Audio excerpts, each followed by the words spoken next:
from the Presidential Palace, Manila, Dateline Malacañang.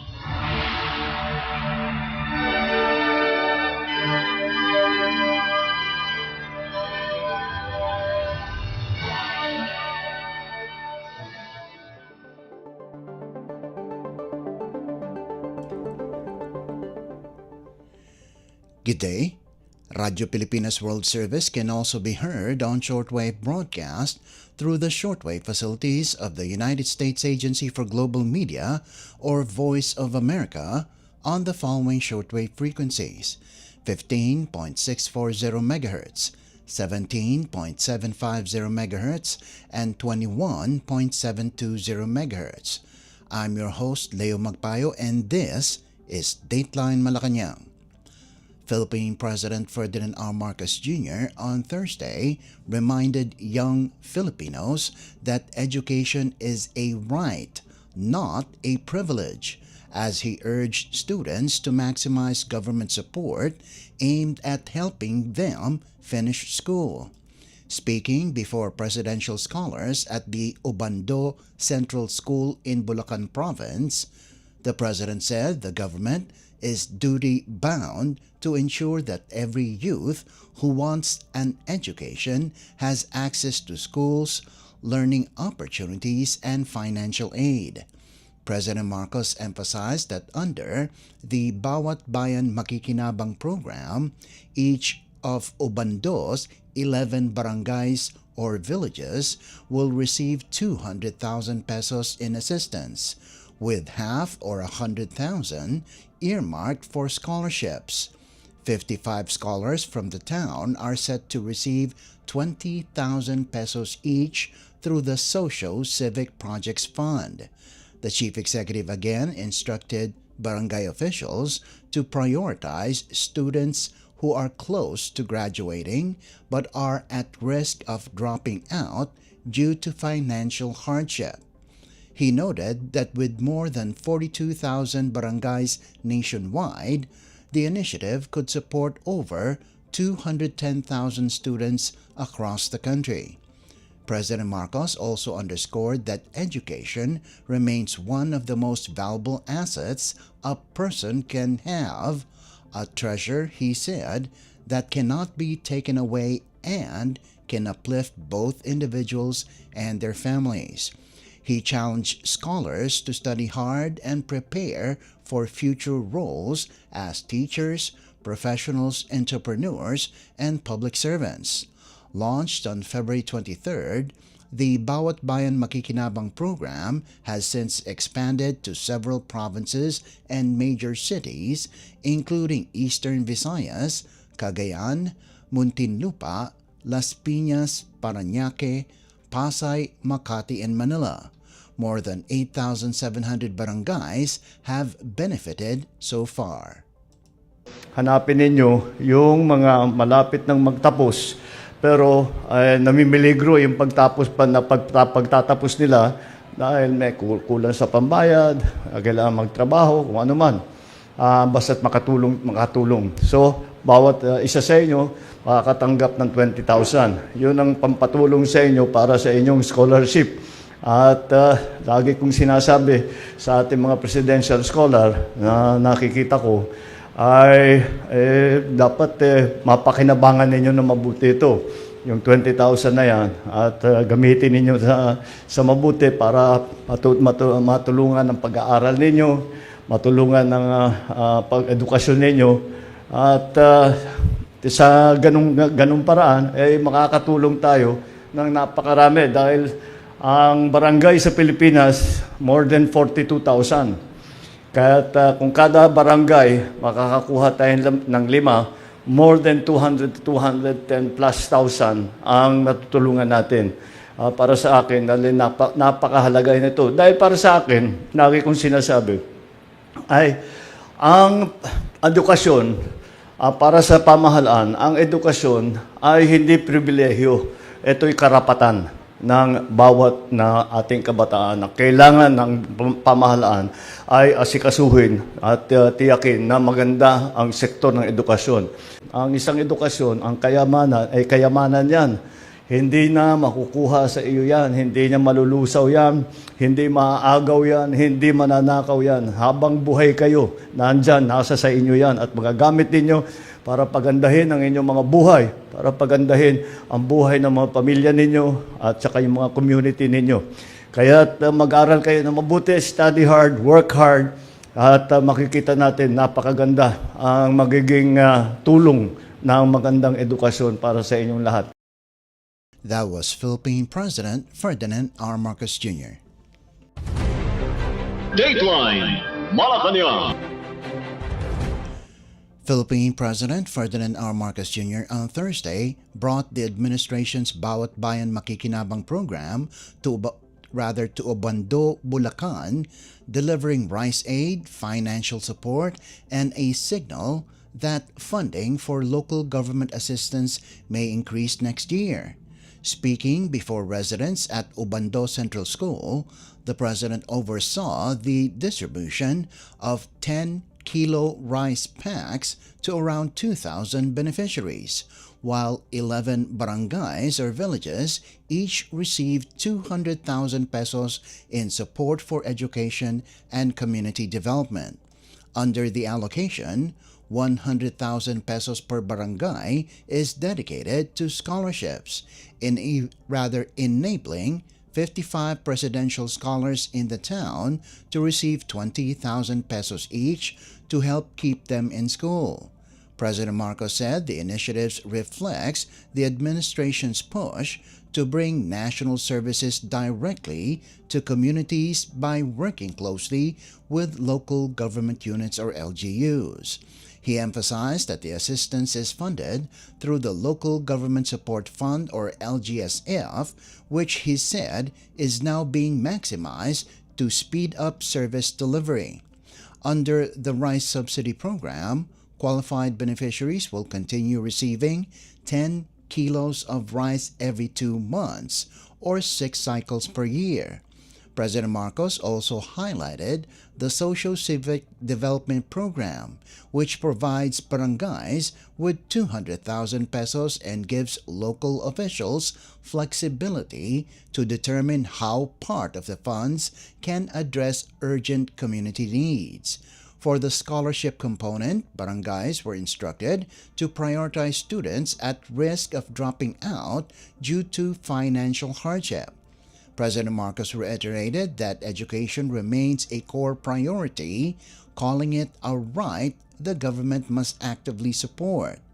The president added that if the program continues to show strong result, he is prepared to increase its budget next year. Alam niyo po, galing po ako sa local government. Nag-gobernador ako sa Ilocos Norte ng 9 na taon. Kaya't nakikita ko kung ano yung mga pwedeng gawin ng anong kakayahan ng local government, ano yung kailangan tulungan.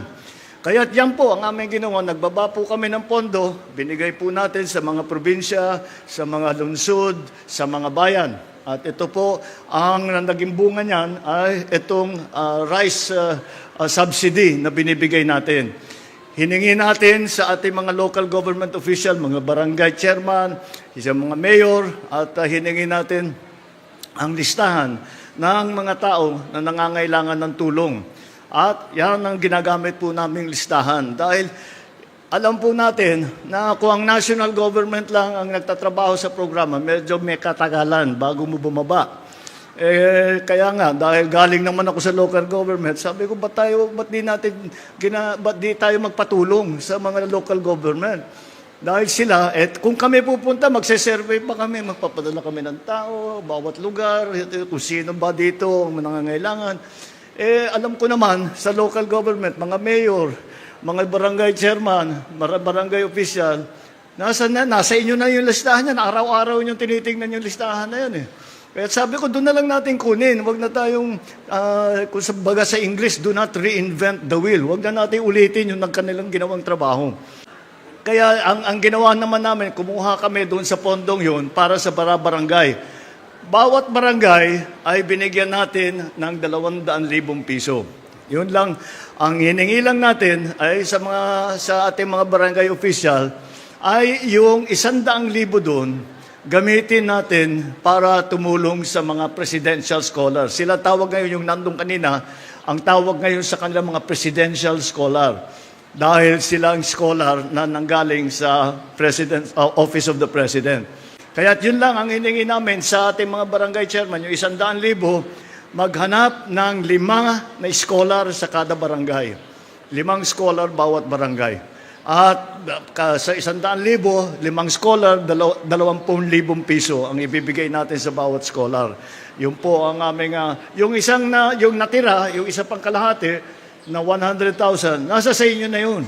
At kayong nakakaalam kung ano yung pangangailangan ninyo. At lagi kong sinasabi sa ating mga local official, kung maganda ang maging resulta nitong sinusubukan natin ngayon sa LGSF at saka sa SCDP, Socio-Civic Development Program para naman sa barangay, kapag maganda ang patakbo natin at nakita natin na maganda yung plano, yung programa, at maganda ang pagka-implement ng ating mga local official, ay titiyakin ko sa susunod na taon, palakihin pa natin yung budget para mas marami pa tayong matulungan. Launched on February 23rd this year, the Bawat Bayan Makikinabang program has since expanded to multiple provinces and Metro Manila cities, including Eastern Visayas, Cagayan, Muntinlupa, Las Piñas, Parañaque, Pasay, Makati, and Manila. Malacañang reports that more than 8,700 barangays nationwide have already benefited from the initiative. Dateline Malacañang.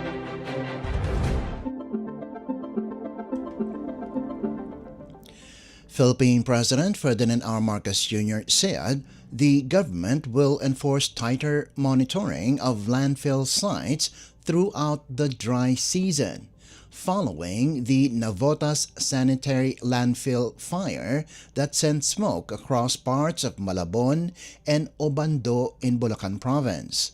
Speaking in Obando during the rollout of the Bawat Bayan Makikinabang program, the president warned that extreme heat can trigger spontaneous combustion in landfill areas, making constant surveillance essential. President Marcos said the Navotas blaze was not deliberate, noting that the intense summer heat likely ignited methane trapped deep within the closed landfill. He explained that the fire was difficult to put out because garbage in the area was piled as high as 2 stories, with the flames burning underground. Traditional firefighting methods failed, he said, because water could not penetrate the deep layers of waste. Instead, authorities shifted to a containment strategy, covering the burning sections with wet soil. The chief executive said reclamation companies were tapped to supply excavated soil, but access roads had to be built first to allow dump trucks to reach the site. After about 10 days of road work, the soil dumping operation began. President Marcos said that within a week of continuous soil coverage, the fire was finally extinguished. He also cautioned residents about the dangers of inhaling toxic smoke from burning waste, especially plastics, which release hazardous fumes.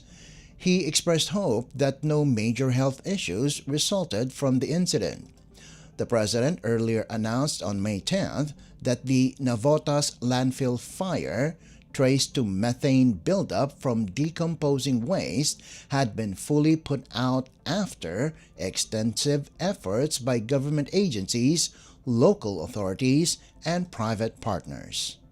Kaya't kailangan talagang patayin, tabunan ng lupa. Kaya't after mga 1.5 weeks, mga 10 days, nabuo na yung kalsada, kaya't inumpisahan na ito.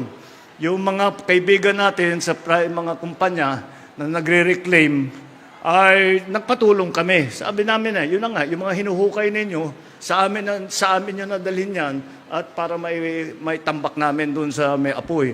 Kaya sa awa ng Diyos, after 1 week, pagkatapos noon, nagsimula yung pagtambak ng lupa, ay nawala na yung apoy. Sana naman wala naman masyadong napinsala, wala naman masyadong nagkasakit. Pero talagang delikado kasi yung usok na yan. Hindi pangarang usok na nagagaling sa apoy na may kahoy o kung ano. Pero kung ano-ano kasi ang nasa ilalim noon. Ang pinakadelikado pala, ngayon ko lang nalaman, ang pinakadelikado pala yung usok na nanggagaling sa nasusunog na plastic. Kasi kung papel-papel lang, kahoy lang, yung plastic ang delikado. Iba pala yung lumalabas dyan. Kaya yung iba, kung masyadong mabigat ang usok, magkakasakit. Naitakbo naman ninyo, Mayor. Di ba napunta nyo, nadala nyo sa ospital? O sige, wala namang casualty. Meron din. Ay, naku. Hindi bale, mula ngayon, talagang mabantayan na natin yung mga ganyang klase. Wala tayong magagawa dahil alam naman ninyo, pag tag-araw, nandiyan talagang napakainit. Lumiliyab pala na mag-isa yan. Walang nagsindi. Basta't lumiliyab na lang na mag-isa. Kaya ganyan po nangyari. That was Philippine President Ferdinand R. Marcos Jr. Dateline Malacañang.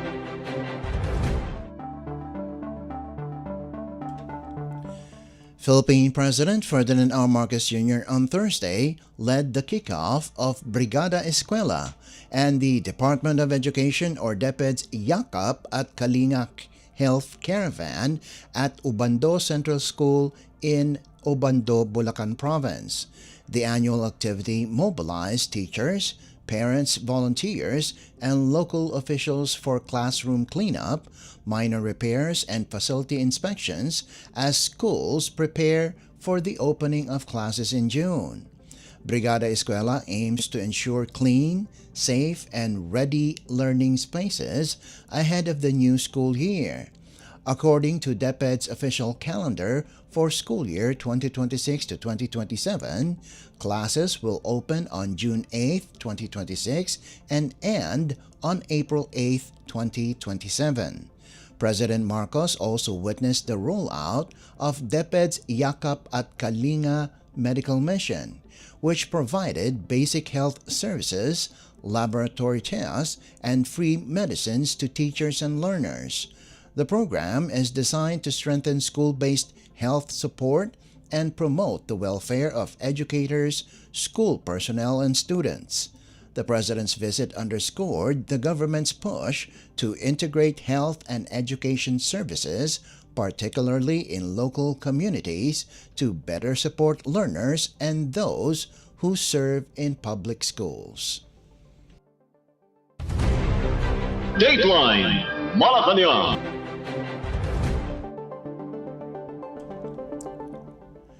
Philippine President Ferdinand R. Marcos Jr. has declared May 27 a regular holiday nationwide in observance of Eid al-Adha, one of the most sacred celebrations in Islam.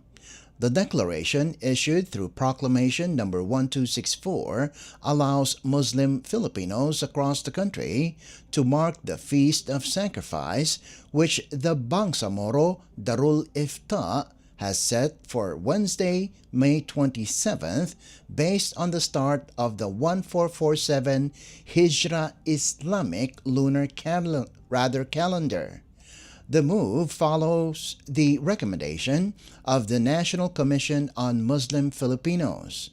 Under Republic Act or RA 9849, Eid al-Adha is recognized as a regular holiday in the Philippines. The observance commemorates Abraham's willingness to sacrifice his son in obedience to God, a central symbol of faith, devotion, and submission to the divine. Eid al-Adha is one of the two major Islamic feasts, considered the holier of the pair alongside Eid al-Fitr. It also marks the culmination of the Hajj pilgrimage to Mecca, one of the 5 pillars of Islam. Muslim Filipinos account for around 6% of the country's population. Dateline Malacañang.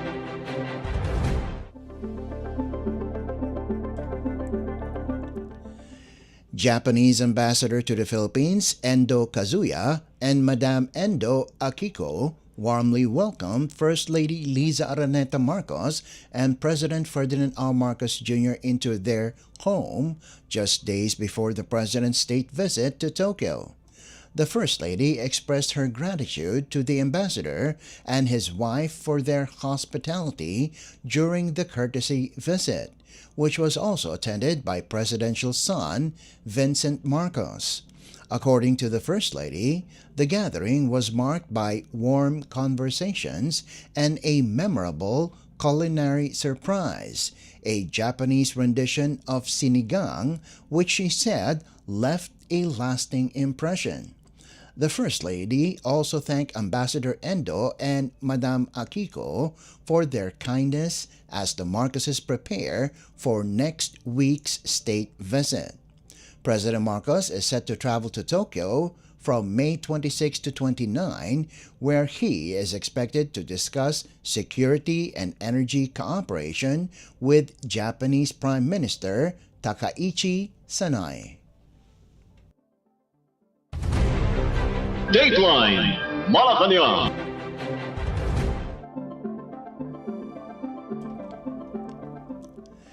In other news, Justice Secretary Frederick Vida has issued a warning to anyone who may shelter or assist Senator Ronald Bato de la Rosa as he evades arrest. Vida said the senator is now considered a fugitive from justice in connection with the case he faces before the International Criminal Court or ICC. He stressed that both Philippine law and ICC rules impose penalties on individuals who obstruct efforts to deliver justice. The Justice Secretary emphasized that the government continues to respect all of De La Rosa's rights, but also underscored the state's duty to support victims.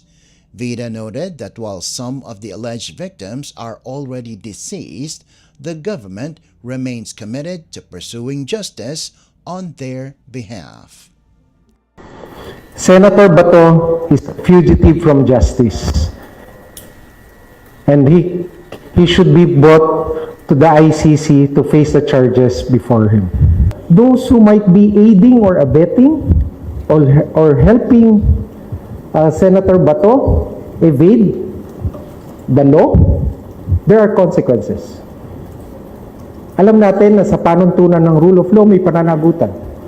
Pinagtago, hindi lamang po sa sa mata ng batas ng Pilipinas, pati rin po sa batas ng ICC. Kasi dahil siya isang validly issued arrest warrant, diba, ng ICC, meron din po mga panuntunan. Hindi ho ako law expert ng ICC. Hindi na ako tayo. Pero may mga panuntunan din po na pag meron kang ginawa para masawata ang maayos at matiwasay na pagsisilbi ng isang arrest warrant, may pananagutan ka rin. Secretary Vida also confirmed that authorities now have a lead on the whereabouts of Senator Ronald de la Rosa, who is facing an arrest warrant from the ICC. Vida said he cannot disclose details, adding that law enforcement agencies are already handling the matter. According to the Justice Secretary, coordination among agencies has been completed and operations are underway to enforce the valid ICC warrant against the senator. He emphasized that law enforcement units are trained and fully aware of the procedures, noting that they follow established standard operating protocols, including intelligence gathering, intelligence analysis, and counterintelligence measures. Yes, definitely. I heard there are leads that they're working on. There are leads. As to the exact leads, I cannot discuss them. First, I'm not privy to those leads. They are available to our law enforcement agencies and to their units, and let let them do the work. Will they implement Alam niyo po the yung mga MARA? law enforcement agencies natin, train po yung yan. Alam nila may standard operating procedure, meron yung mga intel gathering, intel analysis, counterintelligence measures that they will pursue. And they are expected to pursue this. Definitely, there's coordination among the various law enforcement agencies.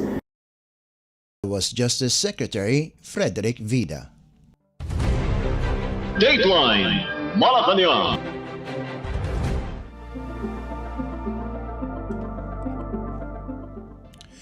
Meanwhile, the Department of Justice or DOJ has confirmed that it has requested a red notice from Interpol for Senator Ronald Bato de la Rosa.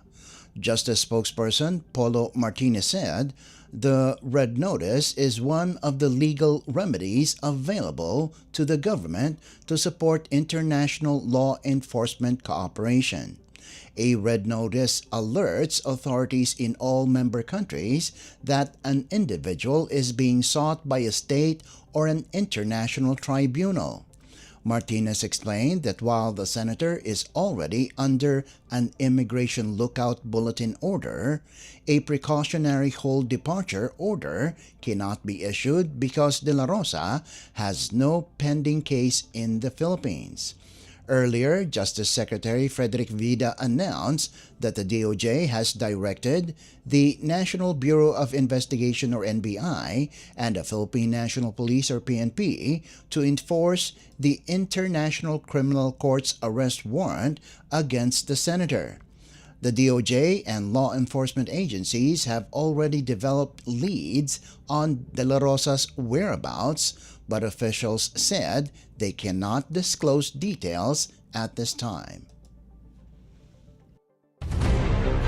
Dateline Malacañang.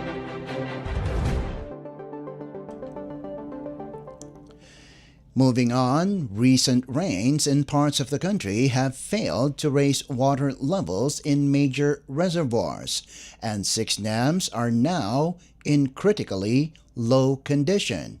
That's according to the Philippine Atmospheric Geophysical and Astronomical Services Administration or PAGASA Administrator Nathaniel Servando.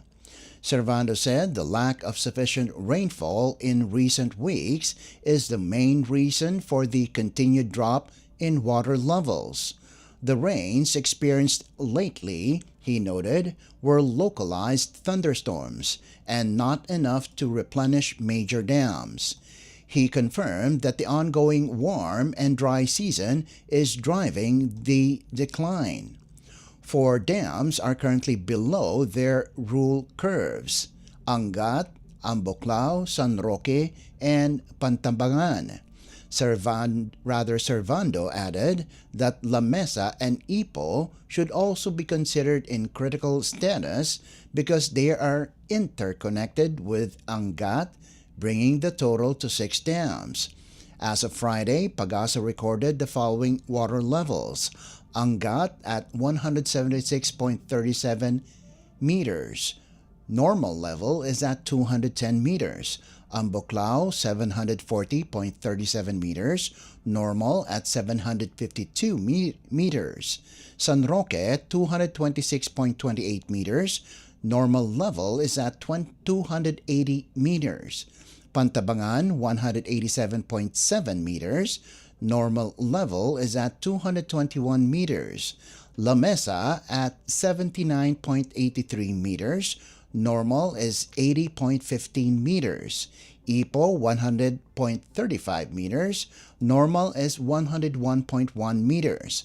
Angat Dam alone supplies 98% of Metro Manila's potable water through the Metropolitan Waterworks and Sewerage System.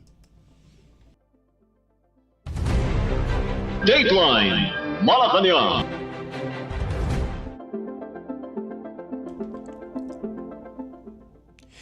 After heavy rains and flash floods hit parts of Metro Manila last week, Project NOAA, or Nationwide Operational Assessment of Hazards, Executive Director Mahar Lagmay is urging a major shift from traditional flood control to a broader, long-term flood management strategy.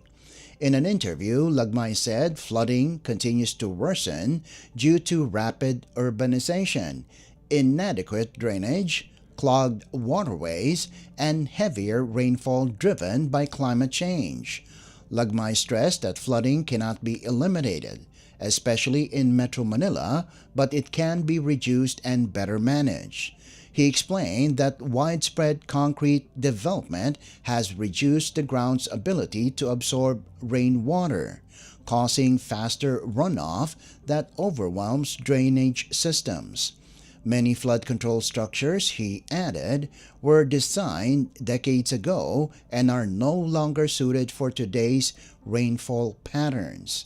Garbage buildup, silted rivers, and low-lying communities also contribute to recurring floods. Lagmay called for hybrid solutions that combine infrastructure with nature-based interventions, including detention basins, bioswales, rainwater harvesting, tree planting, and preserving open spaces that can temporarily hold excess water. He also emphasized stricter urban planning, saying homes, buildings, and critical facilities should not be built in flood-prone areas. River rehabilitation, dredging, and improved solid waste management remain essential, he added, along with stronger coordination between local government units and national agencies under a watershed-based approach. With the rainy season approaching, Lagmay urged the public to stay alert. Dateline Malacañang.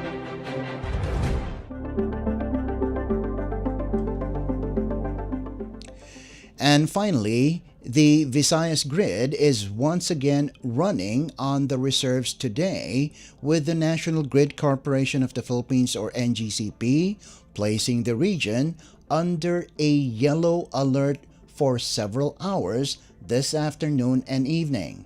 From 3 to 4 in the afternoon and again from 5 to 9 in the evening, the grid will operate with an available capacity of 2,653 megawatts against a projected peak demand of 2,485 megawatts, a narrow buffer that triggers the alert.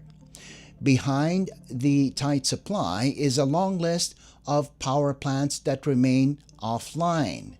14 plants have been on forced outage just this May, while others have been down far longer, 1 since March of 2026, 3 since 2025, 2 since 2024, 2 since 2023, and 1 plant has been offline since 2021.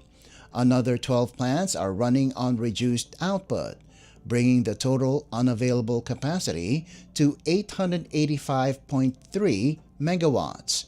Grid operators point to 2 major reasons for Friday's alert: the continued shutdown of large Visayas coal plants TVI-1, TVI-2, and PEDC-3, and a high demand forecast as temperatures remain elevated.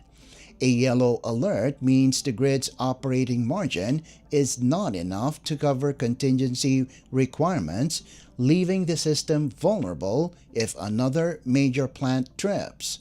Authorities are urging consumers to stay updated as the region navigates another day of tight power conditions. Dateline Malacañang.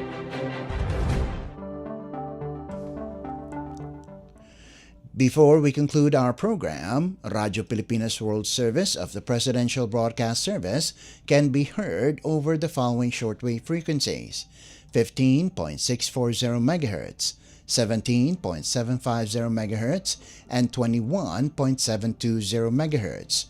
Radyo Pilipinas World Service is also live on audio streaming. Just download Evox PBS Receiver on your Google Play Store or the App Store from your Apple phone. You can also visit our Facebook page and YouTube channel. Just type in and search for Radyo Pilipinas World Service. Kindly subscribe, like, and share our post as well. And that concludes this edition of Dateline Malacañang.